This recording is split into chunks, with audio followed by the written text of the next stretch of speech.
Hello, everybody. Welcome to Rollin with my homies. I am your host, Santina. Thank you for joining us today. Don't forget to subscribe to the Outside In Theater channel or just give us a like as you watch. I'm very excited to have my guest today. This is someone who interviewed me, I think like about a year ago, and I just knew, I said, oh, this guy's good. I want to have him on my show someday.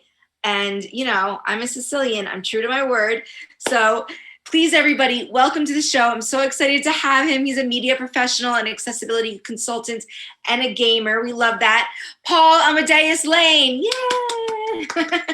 Thank you. Always great to see you, Santina, with your beautiful self. Thank you. It's so cool to have you here. I know that when you were interviewing me, I just felt like I was dealing with a professional. You know what I mean? I'm like, this guy knows what he's doing. And you feel like very seasoned to me, right? You're seasoned. You've probably been doing this for a long time, right? Yeah, since about the year 2000. You know, that's when I knew that, you know, being in the media field was something I wanted to pursue. And I really appreciate the kind words. You know what they say, fake it till you make it, right? Yes. Yeah, totally. So, okay. So what were you doing before media stuff? Before, I was an emergency medical technician. So that was about 7 years after my accident. Before my accident, I'm sorry. I was EMT, worked on an ambulance, worked in the LA area. We did a lot of 911 emergency calls.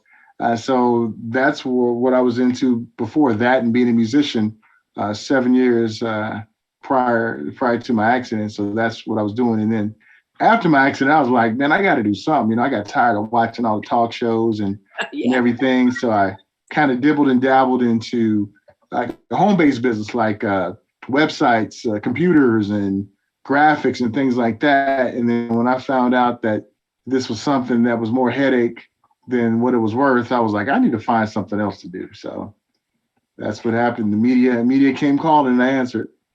Yeah, well, I mean, it makes sense. I feel like as soon as you're put in a wheelchair, you're answering questions all day from strangers, from doctors, from nurses, from just whatever. And so you kind of get good at it, I think. So, okay, you mentioned your accident, right? So let's jump into the origin story, right? Because I actually don't know yours. So please tell me and everyone watching what put you in a chair.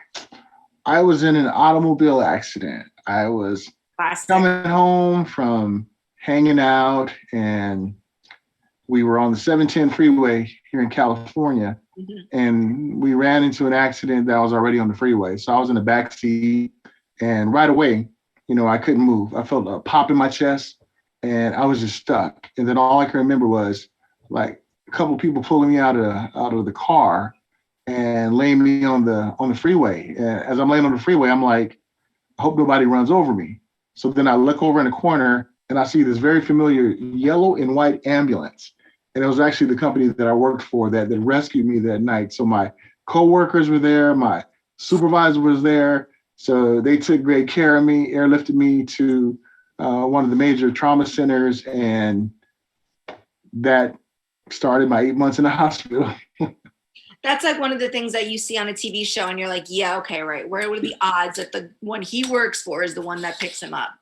Yeah, it was really, that really calmed me down, because I was going to say, it must have felt nice to have familiar, I mean, as nice as it could feel, to have familiar faces around you, right? Yeah, it was, because I was like, I knew something serious was wrong because of my medical background, but I was like, wow, I can't move. And yeah, and these were people that you trusted because you worked with them and you knew that they knew what they were doing, right? I'm sure. Absolutely. Because, you know, just because someone's wearing, I call it a costume, you know, like I don't trust someone just because of the costume that they're wearing. They have to build trust, and you don't have time to build trust in that type of a situation. So that's great. You had already laid out the foundation. And how you said you were 22 years old when that happened, right? 22 years old, engaged to be married. And I studied about quadriplegia when I was in EMT school. So I knew about that and everything. But after I got hurt, I really understood what quadriplegic was. And me being a C6 quadriplegic, yes, I was 22, engaged to be married, you know, about to buy a house, you know, living a dream, you know, and good job, you know, and great hobbies and everything. And then everything just, halted at that time. So when you were 22 years old, you were engaged to be married, and you had studied quadriplegia. This is very interesting to me that you studied it, because I often wonder, because I'm sure this has happened to you. You go to a doctor, especially in the emergency room or something, and they don't understand the first thing about spinal cord injury, and you have to tell them. That's why I'm always like, please don't let me pass out. I have to be as alert as I possibly can. I won't take any of the medication that they give me until I've explained everything, because I feel like I have to be alert and aware, because even I feel like the doctors don't know, not all of them, but many of them don't know what they're talking about when it comes to spinal cord injury. So can you tell me a little bit about like how in depth did this quadriplegia chapter or spinal injury chapter go when you were learning about it? It didn't really go in too much depth because I was learning emergency medicine. So it was kind of like, tape them up, let them go, let's get them. So that's kind of was, but it explained the spinal injury. It said a person is a quadriplegic when they have a injury at C1 down to C8 prominence, and then they talked about under C8 to T's to make somebody a paraplegic. So I understood that it meant that you would have some paralysis in your extremities. And then when I was working too, we picked up a couple of gentlemen who were spinal cord injury, someone who was maybe like a C2 quad that was on a respirator. And then we had another person who's like kind of like a C6 like me, who had some arm movement, but no finger movement. So I understood, exactly, what a spinal cord injury was. But after I had one, I started to empathize with the ones who I used to pick up and transport to different hospitals, because recognizing how my life changed and how things were different, I really had no idea.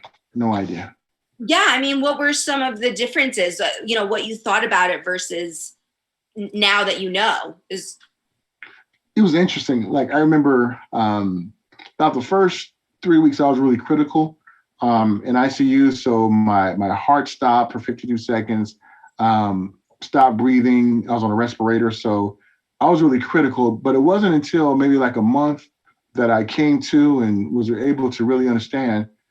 I always thought, okay, when the therapist said, I was in Rancho Los Amigos Medical Center, so I was in a medical center when I got her to rehab hospital. When they said, a therapist going to come in, they're going to show you how to get in the chair. And I'm thinking, oh, wow, they're going to show me how to stand up and get in my chair. Because I'm thinking, paralysis doesn't mean that you can't walk, it means that you need to be taught how to walk again. So that's when I really understood just how serious of an issue this is. Not having the ability to dress myself, to feed myself, to wash myself. Mm-hmm. That was pretty cool though, when I had some pretty nice looking nurses. That was pretty cool though. But and just being able to be independent, it was a hard pill for me to swallow when that happened. I mean, yeah, because there's not enough. I always say there's not enough in the media. There's not enough in movies. There's not enough in TV. They don't really show what it's actually like to live with a spinal cord injury. There may be like a dramatic scene where someone becomes, disabled, and then they end up, dying at the end of the movie or something like that. But they don't actually show enough of what it's like to live. And even you who had knowledge of it, you only had base level knowledge of it, right? Absolutely. It's very interesting that somebody who's in the medical field didn't really understand what it would be like to have a spinal cord injury until you were faced with it, right? I think they need to explain it just a little bit more, because some of the questions that these doctors ask me, I'm like, I can't be smarter than you. It's scary. I'm scared. You know what I mean? But yeah. Especially say, get up on the table. I'm looking like, how do you expect I do that, champ? Right. Or I'll go to my doctor sometimes, and this table is so high up. I need two people to pick me up and put me on the table. I'm like, maybe if I went to a tanning salon or something, I maybe could forgive a little inaccessibility, but not at the doctor. You know what I mean? Mm-hmm. So you're an accessibility consultant, right? Yeah. So talk about that a little bit.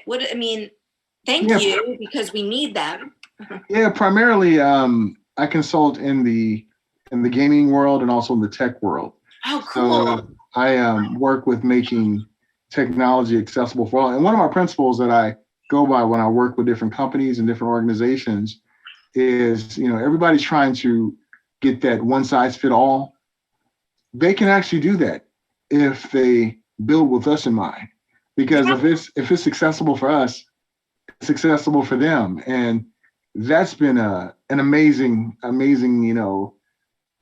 journey. I was covering E3 one year, and that's the big video game convention in Los Angeles, and all the different major companies invite the media out to their different media showcases, and this one was put on by PlayStation. So we were in someplace down in LA at the shrine, and they wanted to know who was disabled so that they can allow them to come in. They can allow them to not be out in the crowd. They can provide refreshments for us, keep us nice and cool. And the lead counsel was the person who put that on. And he came over to us and he's like, if you need anything, please let us know. He gave me his card. And there's a moral to the story. I promise, Santina, it's coming. Okay. He gave me his card and I lost it. So I was asking my wife, hey, what happened to that card? I need to talk to that guy. So 2 months later, she found the card. I emailed him to thank him what he did for us and let him know that I work with the Abilities Expo as one of their ambassadors. Mm-hmm. And if they need any help with any disability related things, please let me know. He responded back, hey, we're putting on this first ever accessibility meetup for members of the disabled community with the gaming community. We want to know some of the challenges that you have when it comes to gaming. Are you interested in helping me put it on? So I'm like thinking like me working with PlayStation to put something like this on. And I'm like, heck yeah, I'll definitely do it. So we put that on, and to make a long story short, because of that interaction right there, that parlayed into me working with them on certain video game projects to put in different accessibility features so that ones with various forms of disabilities can play games really without any barriers. So that's just that chance meeting that I had covering E3 parlayed that into me being a part of that community. And last year, I was part of a team that won the first ever accessibility gaming award for one of the video games that we worked on. So wow. Sometimes I look back, Santina, and I'm like, wow, where did all this come from? Right. Congratulations. What video game was that? I can either confirm or deny it only because of the NDAs that we signed. But even better. Yeah, it was a really popular one, and it was really, really good. Yeah, that's one thing about the gaming community. They I know. Yeah, and being in the media, being an actor, Santina, you know about those NDAs and stuff. So. Yeah, no, totally. Well, I love this because I love video games, and I grew up loving them, especially because I felt like they put me, for the most part, on an even playing field with my friends, because I'm paraplegic, so I have full, motion in my hands. And so to ask my friend, you want to come over and play, Super Mario or whatever, it was like something we could all do. And it never felt like, oh man, there's another thing, that I can't do. I can't jump rope like them. I can't jump on the trampoline like them. No, if we were playing video games, we were all doing it and it leveled the playing field. Of course, I wish there were more females. That's another conversation, because why is it? There are. I know a bunch of them. They are like. Now, yeah, but remember in the early 90s, it was Princess Peach. That's true. Or nothing. And you know what I mean? But anyway, and then in Mortal Kombat, you got Sonya, you know what I mean? But anyway, So now there's more. We're getting there. But God, could you imagine if I had seen a video game character like in a wheelchair or something like that? That would be so badass. But then when Guitar Hero came out, I was like, yes, I loved Guitar Hero. And then Rock Band came out. And they had the drums, and the drums you had to use your foot, and you couldn't take the foot part out. And I'm like, just thinking it's got to be as easy as flipping a switch. These are things that they should be thinking about, I think, from the back end. And like I said, for me, I have full range of motion in my hands, but these are other issues that I'm sure that you've talked to them about, right? Yeah, and that's one of the things that whenever I work on any project, Santina, I never selfishly think about myself, because they ask me, hey, Paul, does this work for you? Yeah, it works for me. But what about my friend who has no arm movement? What about my friend who does have arm movement? Can we think about them?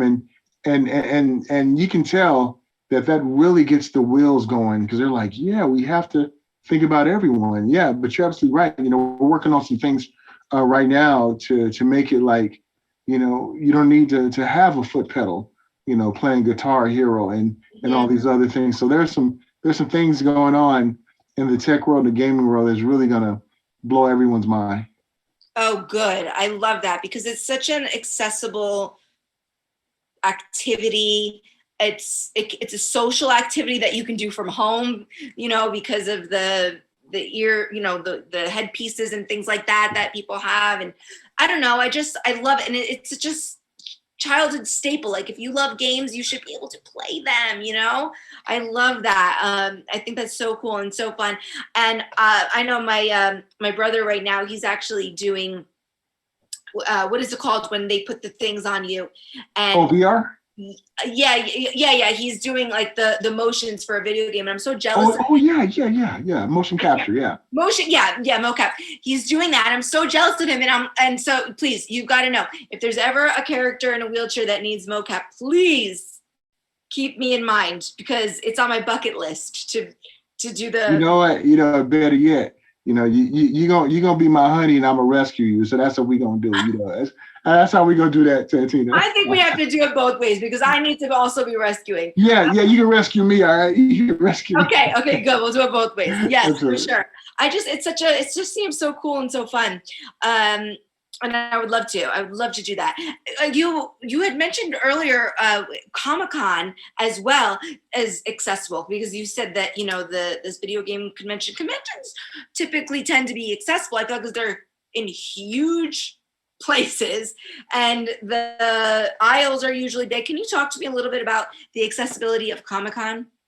Yeah, really want to give some props to Comic-Con Inc. And they're the ones that put on Comic-Con and WonderCon and all the major cons out there. They do a fantastic job of making sure there's enough rooms in the aisle. They make sure that the ones who have a disability have their own separate check-in with their attendant. They have family bathrooms. They have lines where those who are disabled can go to that line to keep you out of the heat. They do even like on the media side, I kind of felt bad. It was a few years back. I was in a press room for Battlestar Galactica. It was like the 25th anniversary. So I got there kind of late because I was in another press room there earlier. So when I get there, there's no room for me on the press line. So I'm over to the side, and I've been working with some of these PR people for years, interviewing some of their guests. So one of them came over, like, "Hey, Paul, what's the problem?" I said, "I can't get up there."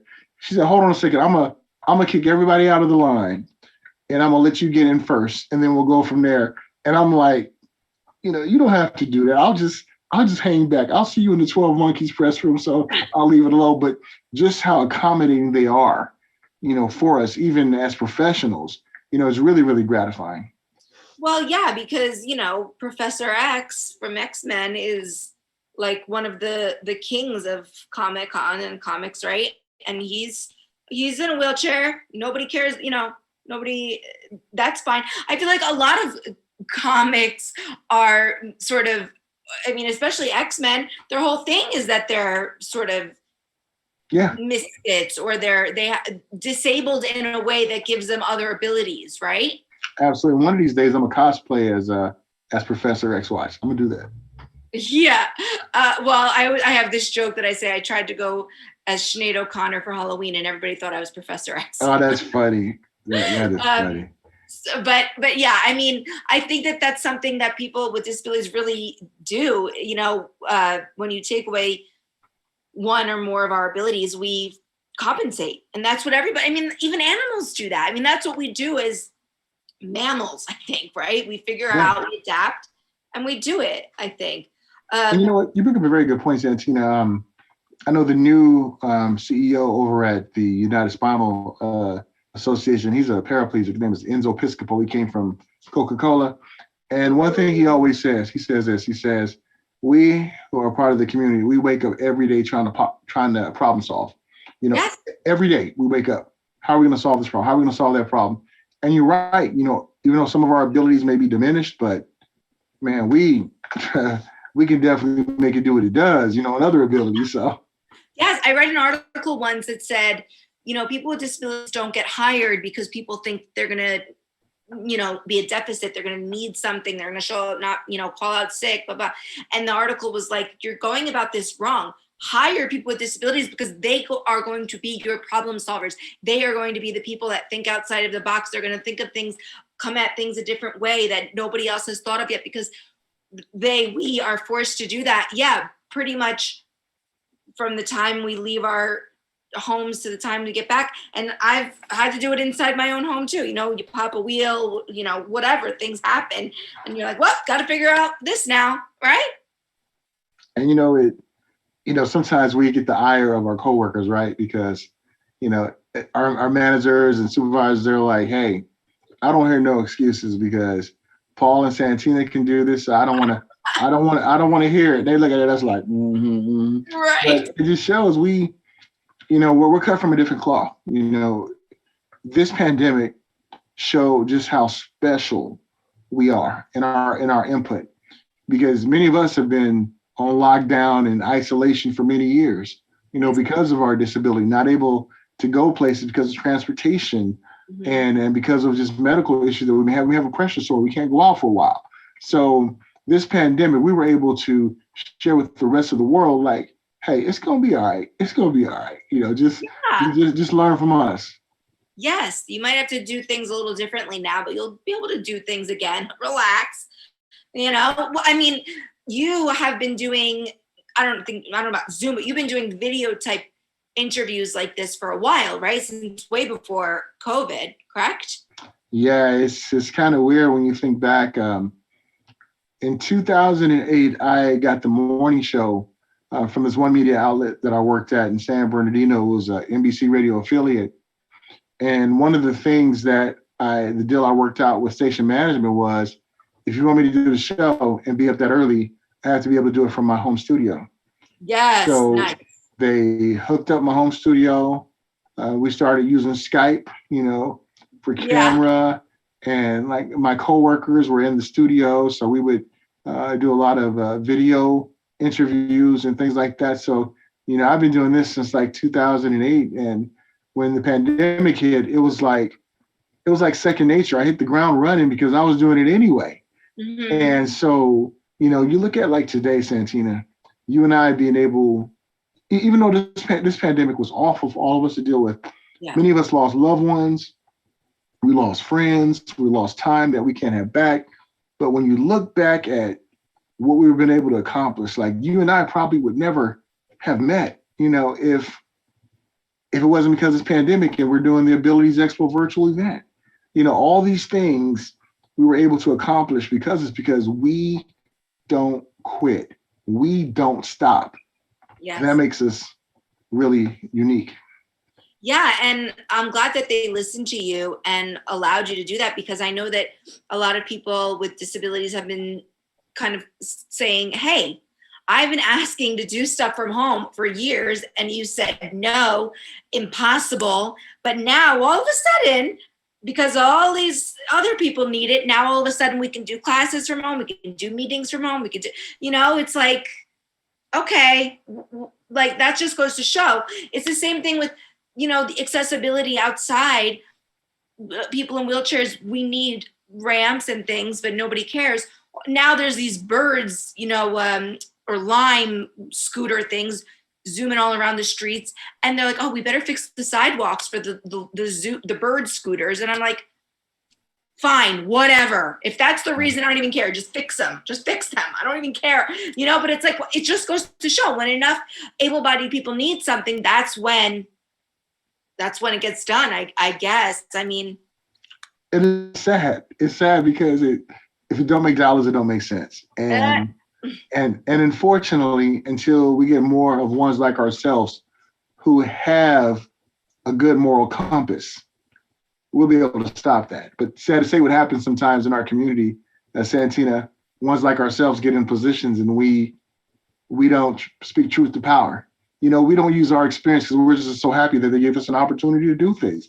But ones like ourselves, when we get into those positions and we really have a hard conversation with them and says, okay, it may cost a little bit of money, but do the right thing. What if your wife needed it? What if your son, what if your grandma needed it? Just do the right thing. You do that, you get paid in other ways. The monetarily things will come, but just do the right thing, Yeah, and it's like you said in the beginning, it would solve everyone's problems. Like I always say, nobody ever walks up to a ramp and says, oh, excuse me, but do you have stairs? It's like they'll just walk up the ramp. Everybody can use the ramp. Plus, not to mention, you have a parent with a stroller. You have someone who's, a delivery man with a refrigerator on a dolly, whatever. It's just easier. Bathrooms on airplanes. I always bring this up because they're so freaking small and everybody hates that. Everybody. Wow. Nobody would complain if the bathrooms were bigger on bathrooms, right? The airplane, Santina, oh wow. I know. You took me back there. I remember this is why I don't fly anymore. I stopped flying back in 97. Because, we got to get in that aisle chair, right? And you see, how big I am, right? So they put one cheek on this side, one cheek on the other side. And we made all the arrangements to have somebody, help me to get into the chair because I wasn't transferring myself back then. So we get there, they have these little people who trying to pick me up. And I'm like, you're going to hurt me. And they threw me in a seat. I was so uncomfortable. And I was so bad, Santina, that, I had to control myself because, all I could do was cry because I was so frustrated because I'm like, why y'all treat me like baggage? But they didn't know. And yeah, that's one thing we got to work on, the airlines. I hate traveling too. I mean, I always say, people say, if you ever won the lottery, what's the first thing you would do? And I'm like, private plane, because I want to be able to, my family's back in New Jersey and it's not easy for me to just hop on a plane and go. And one of the last times I flew, and I'm sorry, I'll call them, I don't care, it was American Airlines. This flight attendant, they slammed me down in the aisle chair and they hurt me. And I said to the flight attendant, that really, after the flight, I said, that really hurt, and she goes, well, maybe you should travel with the nurse. And I'm like, what? But I wasn't injured. I wasn't sick. I'm not sick. It's like, and I don't know if these people realize, but they're all in an airplane because guess what? They have limitations too. They can't fly. Okay. They cannot fly. We're all limited in what we can do. So until you can just fly around, you need the airplane as much as I do. Right. So relax there, lady. It was horrible. It was a horrible situation. And that's just one. I could do a whole series on airplanes. If I spoke to people in wheelchairs about their experiences on airplanes, not even an episode, a whole series, I'm sure. It's disgusting. It's gross. It's 2021. And we were talking about this the other day, like, how come we can't have transit seats like we have on the Metro Link or on a bus, where they can just remove some seats and we can just get locked into our wheelchairs, It's all about the money. They know they want to, pack so many people in there. And I'm like, but I can remember complaining about this and saying, it's 2000. It's the year 2000. Yeah. This is 21 years later, and I'm still talking about the exact same issue. Isn't that nuts? And that's one thing, Santina, like myself and you, we're in that position now where we can shame them into making sure that they do that because it's, something that needs to be done. Something that needs to be done, really. Yeah. Too bad Comic-Con didn't design an airplane. I know. We got to design one, Santina. Yes, right? Well, that's why I get annoyed, these guys now, when they're flying to space, I'm like, I swear to God, if my friends are flying to the moon before I can even get back to Jersey, I'm going to freak out. Look, it's just... make it accessible for all. It really boggles my mind. That's a good way to think about it. I'm starting using that too. Like if we flying into space, how come we can't figure this out for us? You know what I mean? Yes, one thing at a time. You've skipped completely over us. And now you're going to the moon. Now you're going to space and we still can't even, go to Mardi Gras. Come on. It's not right. It's annoying. Yeah. But thankfully you're part of that and you're helping and you know, we're doing what we can, but it just really does feel like, I don't know about you, but I feel like it's not getting better. I feel like sometimes it's getting worse. And I don't know, it's not, I don't know if it's getting worse, but it's not getting much better. And we're getting older. Like you were injured in your 20s, but I was injured when I was 6. So when I was 6, 7, 8, 9, even in college, you know what I mean? A young, tiny girl, I didn't care being carried up a flight of stairs because who cares? But now I'm an adult grown woman and I'm hanging out with other adult grown people and we don't want to be carrying each other. You know what I'm saying? They don't want to be carrying me and I don't want to be carried anymore. Yes. So now I'm like, hey, stop making it so hard for us. And you as a quadriplegic, it's dangerous as well. Yeah. When someone who doesn't know exactly how to pick you up the right way, you know, people think they can just fling you over their shoulders. Not really. Yeah, you know, we got to deal with that dysreflexia and pressure sores and I didn't realize this till many years after my accident is that we are so close to having strokes. You know, and I just took that for granted, you know, because when our blood pressure goes up for maybe because we have an infection or maybe because we have a pressure area that our blood pressure goes up and we can stroke out real quick. And that scared the daylights out of me when I found that out. But, you know, it helped me to really be more careful, not cavalier about people helping me. You know, now I'm like, okay, you need to do this, you need to do that. And if they give me any like static, I'm like, you know, we need to get somebody else that can do this because, you know, now I'm gonna stay right here. I'm not gonna let you do it. Not gonna let you do it. Yeah, and you have to be very clear and you have to explain it well. And because, you know, you'll get people, oh yeah. Like I've had people dump me out of my chair because they think, you know, they know how to do it.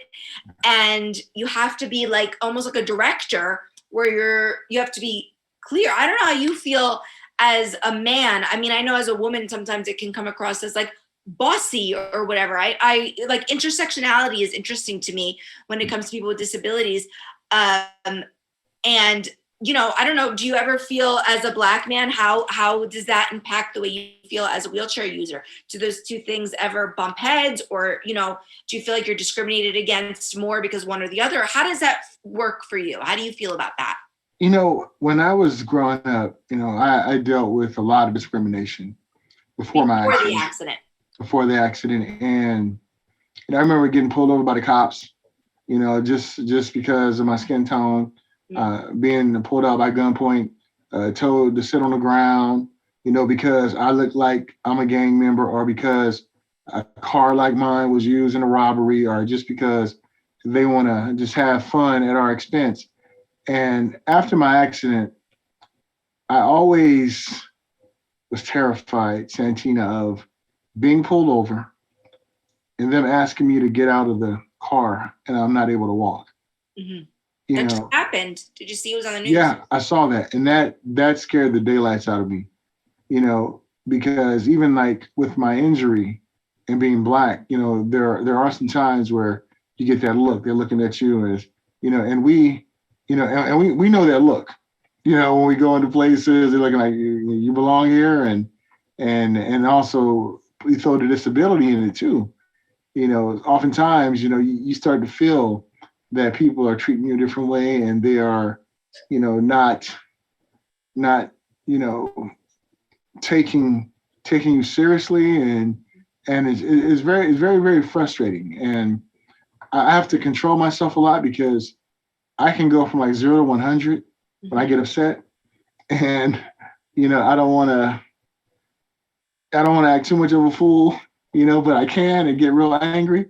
So I've definitely dealt with that even post injury as well too. But I think what I dealt with in the past kind of helped me to prepare myself that it's going to happen. And sad to say, sometimes it happens from, you know, ones who look like me, who are trying to get brownie points from other people who don't look like them. And they think, oh yeah, I'm gonna treat you like this because I'm better than you, even though we're the same skin tone. And it's sad when it comes for ones who maybe go through the same struggle you do and know just how hard it is. And that's frustrating more than anything. Yeah. I mean, do you feel like you were discriminated against more or less or equally or differently before and after the injury? I'm going to say professionally more. Interesting, because now that you have a disability, you're not a typical Black man. Yeah, I remember when I first got out of broadcasting school and I was trying to get a job. So I emailed out my resume, and back then you would send out what was called air checks. So it was kind of like you simulating like a talk show, simulating like a DJ set that you're introducing songs and everything. And I'll always send a picture. I went all out, Santina. I had like a picture of me on the label. I had everything. So I was like, make a good impression. So I was making a good impression. But as soon as they saw that face, that was one strike. But soon as they found out, because I used to say this, I used to tell ones, I'm disabled, but I can do the job. I used to make a mistake of saying that in the beginning, never would get a call back, right. And I would go in for an interview. I stopped telling people, go in for an interview. They wouldn't hire me and things like that. So yeah, I definitely felt that. See, that's very interesting. And of course, everybody's experiences are different, across the board, whether for whatever, but it's just still interesting to talk about because that's it, because we all have such different experiences. And I wonder, and yeah, I think that sometimes I get a pass because I'm in a wheelchair, and then other times it works against me. So it just depends on the situation or the person and their life experiences. And, every single situation is different, I guess.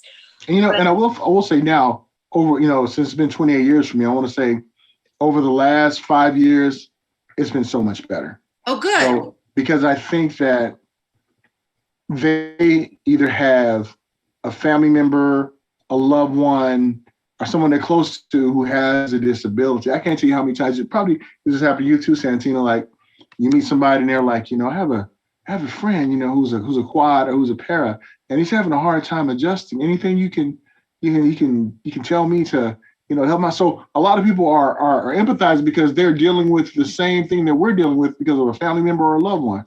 Mm-hmm. Yeah, that's why I say it should be on television and in films more, because as soon as somebody has somebody in their life with a disability, like I don't know if you have any siblings, but I know my brother, if he met someone in a wheelchair, he would be totally act normal around them because he grew up with me. He wouldn't be a weirdo at all. He wouldn't ask them, can you do this? Or like, he would just be normal. And so if you don't have someone directly in your life, then the second best thing in our society anyway is media, television, films. I mean, I've never been to India, but I just recently read a book about India, and I feel like I learned a few things about their culture just from reading this fiction book about a family, an Indian family growing up in America. And I was like, okay, cool. Do I know everything about it? Am I an expert now on Indian families? No, obviously not. But it was great to have that exposure. And unfortunately, our community is like left so far behind in that world. And I know that's why both of us are very passionate about what we do, because we just have to help represent and normalize it, because it's normal for us. Absolutely. And I had my first glimpse of what you do. It was maybe like over 20 years ago. I got a call to be an extra on the show Felicity. And it was really interesting. They were trying to figure out where to put me at and everything, and they made accommodations for me, but I never got a call back again. And that was like many years ago. And then recently, when Google did a little mini docu series on me for Android, I got to see firsthand what happens when they include us, and that felt real good, because from 20 years to now, to see how they treat us now, and I'm sure Santina, you probably have better stories than I have about how we treat it, like on sets and on productions, that shows that. We're really turning that corner where people are looking at us as valuable members. But one thing I think we need more of, though, and I think you really touched on it, are storytellers. We need to have these roles. And what you've been able to do, Santina, is really transformational, because you have been able to kind of break a little bit of that glass ceiling when it comes to us, on the projects you worked on. And you and Allie and others out there, Alice Roper, Yeah. I mean, you guys really paving the way, for us out there. So I just want to give you props for what you do. Oh, thank you so much. Well, I have been in a chair for like a long time now, many, many years. And I wanted to be an actress since since the first time I saw TV, I was like, how do I get inside of that box, And then when I had my accident, it crossed my mind that now I can't do that. I didn't even cross my mind until other people started putting that on me. Oh, that's tough. That's going to be a tough business. I'm like, I know it's a tough business for anybody. That's why I'm going to be good at it. You know what I mean? Like, it just didn't cross my mind. And yes, they're making improvements in that world. But again, it's still, in my opinion, behind the times, as far as other marginalized groups go. I think that TV, think about it. You cannot name 3 celebrities in wheelchairs, 3 famous actors in wheelchairs. Can you name 3? No, you can't. You can't. And I am in that world. You're in this world. It's not. I know many obscure actors. Of course, I can name actors in wheelchairs. I know them. They're people I'm up against half the time. But you cannot name 3 famous actors in wheelchairs, like, to this day. And I think that we're, all these other communities. And while, yes, there is not enough representation for many, many marginalized communities in the television industry and media and film, and they're working on it. But still, you can name 3 of almost every group, I think. That's true. Right? That's so true. Yeah, I haven't thought about that. You're absolutely right. And yeah. Male, female, child, adult, doesn't matter. You can, and maybe you can say, okay, well, that guy from that thing. No, I'm saying, what is their name? Who are they? Name more than one thing. That, you know what I mean? Yeah. I don't want to hear the one from the show, the guy from the 80s, and the woman from the, come on, get real. Yeah. It's annoying. That's true. And I've been pursuing this field for, like I said, 30 years, a long time. Yeah. And you know what I do, Santina, when I interview ones who are producers and directors, and when they always talk about inclusion, I always throw in us. I'm like, yeah, because, for the disabled community, they're underrepresented too. And so many times they'll stop there in their tracks like, yeah. Yeah. Oops. And this is what I've been doing lately too. Like when I interview like directors and producers, and I always say, hey, if you're looking for a person in a wheelchair with a lot of mouth and a lot of sass, just let me know, because I'm in a position where I got them face to face. Yeah. So I got them face to face. I'm gonna try my best to make sure that there's more of us being seen. So I just be dropping it. You know what I mean? I'm like unapologetic about it. We have to be. That reminds me. Tell me about some of the cool people that you've interviewed over the years. Oh wow! One of the highlights of my career was interviewing Dr. Maya Angelou. Oh wow, that's great. I interviewed her about a year before she passed away, and it was about her new book that was coming out. And she initially agreed on like 8 minutes, but she and I talked so much, it ended up being like a 20-minute interview. And during the interview, she kept saying, Mr. Lane, Mr. Lane, Mr. Lane. I said, Dr. Angelou, please call me Paul, because I'm honored to be in your presence. So please. So she started calling me Paul. And I remember she said this, and I kind of equate this to our community. And she was talking about the Black community. She was like, the price has already been paid, for us to be able to make different strides, and we still have to pay it forward. And I thought about us. I was like, we are paying the price right now, Santina, us, ones who have some type of notoriety out there.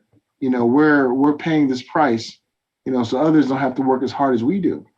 And right. When we just look at something like that's really blew my mind. And then the cast from The Flash, Grant Gustin, really enjoyed talking with him. China Ann McClain, she's really cool. She and I really have fun when I interviewed her. The cast from Agents of S.H.I.E.L.D., Ning Mei, it was funny. She would lean on my wheelchair, and I was interviewing her and Clark Gregg, and she leaned on my wheelchair, and I told her, I said, Ning, I said, you're the only one, Ming, you're the only one I allowed to hang on my wheelchair. She started laughing at everything, but that was really cool. And I would also say Terry Crews. It was funny when I interviewed him. Everybody wanted him to do the peg dance, right? So I didn't ask him to do the peg dance. I just said, "Hey Terry, do I got it? Do I got it? Do I got it?" And then he started doing it. So it was really really funny. So him, gosh, and the cast from Green Arrow. I mean Arrow. Stephen Amell really enjoyed getting the cast from Riverdale. It's funny. I'll tell you a funny story about Cole Sprouse. Uh-huh. I met Cole about maybe 6 years ago when Riverdale first came out. And like a year later, I was in conflicting press rooms. So I sent my nephew to the Riverdale press room, and then I went to the Gifted press room. And so my nephew told Cole, he said, "Hey Cole, I'm Paul's nephew, the guy in the wheelchair." And Cole said, "Oh yeah, that's my buddy. Tell him where's he at." So it's really cool when ones remember who you are. So I thought that was pretty cool. Yeah, that is cool. That is one of the advantages I think of being in a wheelchair is you are more memorable, right? They know who you are. It's funny. I also interviewed Cole Sprouse way back in the day when I worked for Tiger Beat magazine, and he was on Sweet Life.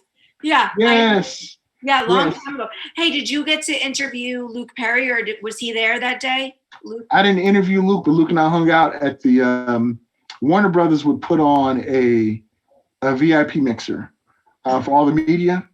So Luke and all the cast of Riverdale was hanging out, and so I went over to him, chatted it up with him, and he and I took a picture together. And that's the picture that I have on my Facebook wall that I still have. That's mine on my phone.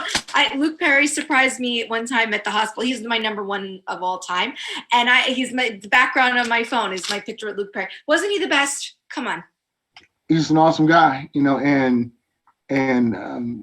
the year after he passed, you tell the cast still having a hard time, and one of my good friends who worked for Warner Brothers, she PR over there, Claire Jindal, and she gave us our marching order. She said, this is the only thing you guys can bring up about the episode that's going to pay tribute to Luke, because you can tell that the cast was still having a hard time, with that. But yeah, it was Luke is so awesome and just really salt to the earth. Yes, he was. Yes, he was.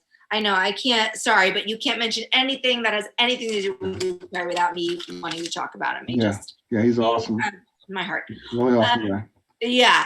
You're doing all of this. So now you're starting your own, or you recently started your own production company, right? Sure did. Amadeus Fourth Media. I created that so that I can own my own content. So the shows that I have now that I do for the radio station that I work for, the ABC News Radio affiliate here in Southern California, all the shows that I do own the content, and it falls under the umbrella Amadeus Fourth Media. So the Entertainment Zone is one of the shows that I want to have you on, Santina, to talk about your career in the entertainment world. And then the Tech Zone. And then we are going to start pre-production on a docu-series that I'm going to do called Paul on Wheels. So what it's going to do is going to chronicle my travels when I'm working, when I'm covering different events, when I'm having fun, just the different things that I'm doing. And also, I want to do more content about us, Santina. I want to make more films about what what we go through, and have us as the main focal point. Have a cast of all wheelchair users, all members of the disabled community. That is my goal. Yeah, great. I'm excited to know that there's someone like you behind that, because I can tell you'll follow through, and you have the force behind it, and you have the right connections and the experience. That's something that, happens sometimes with people. They think, well, I can do it. You still have to train. You still have to learn the craft. You still have to practice, right? You can't just stumble into. You still have to work hard, with whatever you want to do. And you may even have to work harder, but you still have to train. You still have to put in the hours, put in the years, like you, right? Yeah, you can't. You got to be in this for the love of the game. Yeah. Because if you're not, the rejections that you get, the challenges you have to overcome. If you're not, you don't have your mentals right, you won't be in it for the long haul. Yeah. And there's times like when I'm interviewing someone and I am formulating in my brain my next interview, what I'm going to talk about. So it's always kind of just making sure that the preparation is there, learning different things, and put myself out there. Santina, when I started covering press lines, there was no disabled person on the press line. And you probably can attest to that too when you're on red carpet, how, you didn't see like reporters or interviewers on the line. I wanted to break that mode. I show up, I'm on the line, I'm on the carpet talking to ones, or I'm on the side of them, and I want them to get used to seeing us. And hopefully, there'll be a time where we have our own press line, the disabled press line, where there's enough room for all of us to be in one line interviewing all the talent. And what if I'm interviewing you? I want to make sure there's enough room for both of us. So we're going to get to that point. We're definitely going to get to that point. That's right. I've been on both sides of that line, and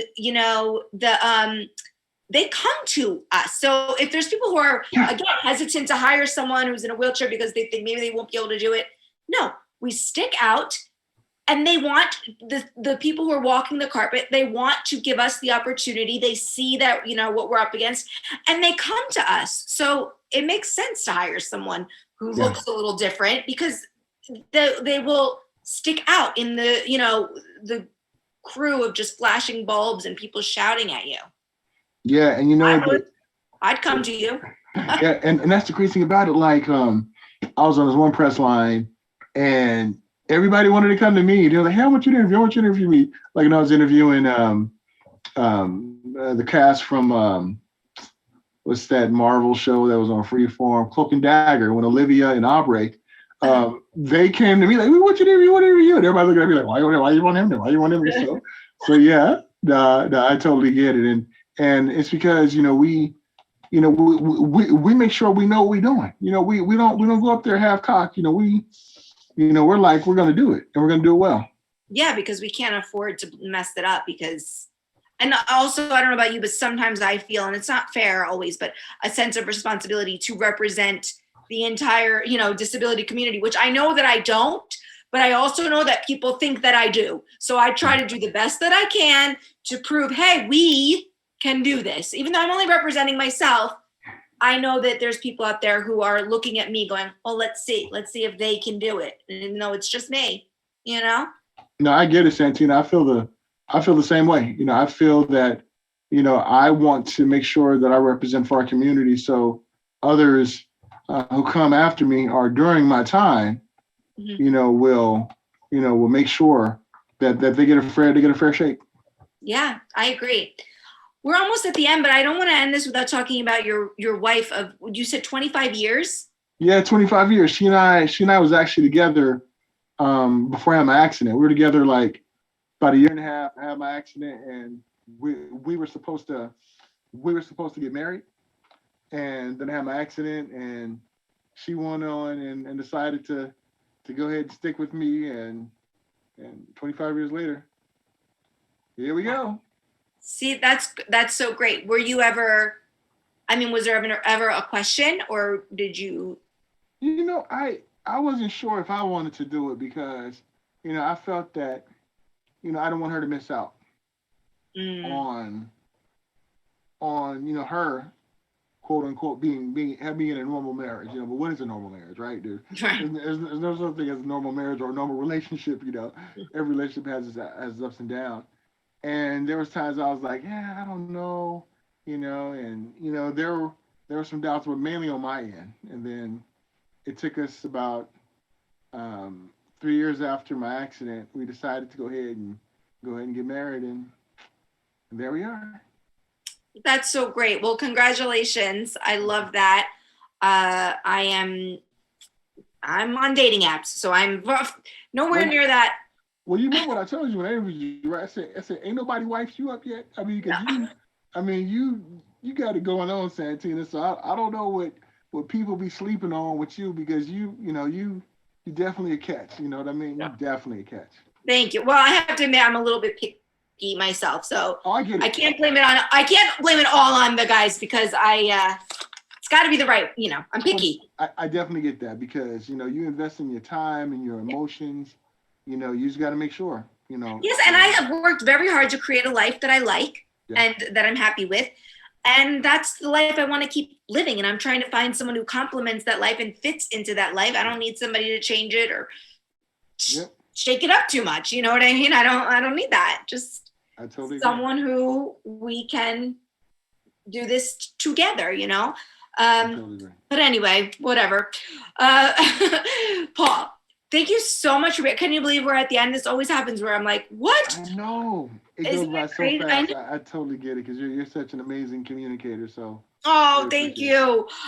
You said about the Google docuseries that follows you, right? How can people watch that? It came out a year after. Came out in 2020. And Android did it for me. It's only about 3 or 4 minutes, but if they go to my social media, Paul Amadeus Lane, or even my website, paulamadeouslane.com, it's actually on my splash page, so you can definitely check it out. If not, go to my website or go to my social media, and you'll find it in there. If not, I can point you to a link. But it was pretty cool. About 3.5 minutes. They filmed for like 3 days. It was cool. And and then COVID happened. It was supposed to be a lot longer, but COVID happened, and but they're able to salvage it. Well, definitely everybody should go check out Paul's social media, because he has all of his interviews posted up there, and you can see some of his work. And I think you'll be happy, because like I said, you're really good at what you do. And it just I like when I'm watching an interview for it to feel like I'm part of the conversation. And that's something that I think you're very good at. So thank you. I appreciate it. You're welcome.